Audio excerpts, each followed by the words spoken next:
let's talk about the more expensive end of latex. I'm Katikova and I'm primarily a latex model, have about maybe 50 plus pieces in my collection. Last video we talked about how you can first get a catsuit, what ends up being an accessible price point, and the options for that. Now let's go to the complete other end of the spectrum.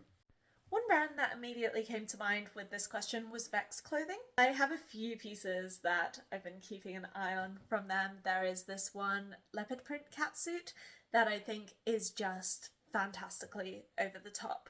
And that's definitely kind of in that range, especially once you add shipping, you add made to measure, things like that.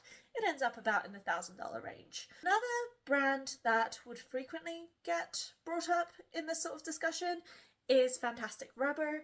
I personally don't buy from them. Basically, the owner is an alleged Nazi, and I feel uncomfortable about that. So as much as I've heard incredible things about the catsuits, I personally wouldn't. One more brand, they're not necessarily a catsuit-ish brand, it's more latex outfits, but they're incredible, is Antidote Latex.